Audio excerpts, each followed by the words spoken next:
Un autre suspect est entendu, l'Aziz Abrahimi, un Gétois soupçonné d'avoir véhiculé Salah Abdeslam dans Bruxelles après les attentats. Dans sa voiture, les enquêteurs retrouvent 2 armes et des traces de sang. Ses avocats demandent sa libération. Nous avons plaidé sa libération, sa remise en liberté, éventuellement sous des conditions. On sait qu'il y a encore des choses qui doivent être contrôlées, mais la plupart des vérifications ont déjà été faites.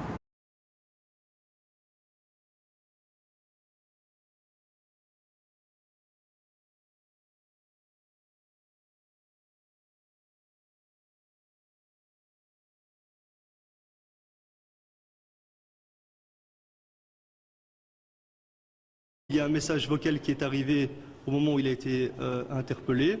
Il y a eu un appel sur son téléphone qui a été sur la boîte à messages et le message en fait n'est pas un message qui lui est adressé directement.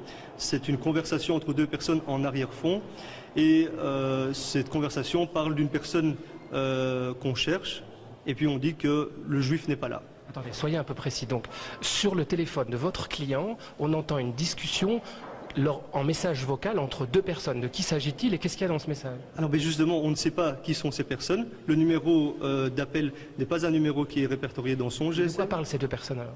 Et on ne sait pas. On sait simplement qu'il recherche quelqu'un et qu'à un certain moment, il dit ces 3 phrases. Est-ce qu'il est là? Non, il n'est pas là. Le juif n'est pas là.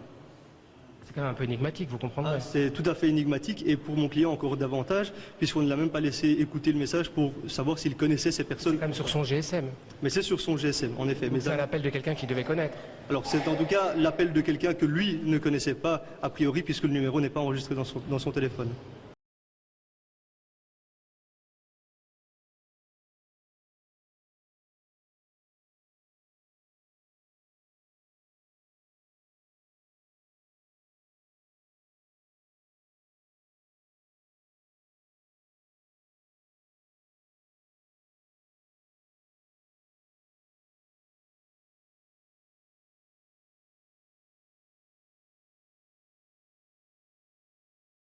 Ces armes étaient déjà dans son véhicule depuis bien longtemps et il a... Pourquoi? Alors il a fourni des explications, c'est-à-dire que monsieur en fait des brocantes.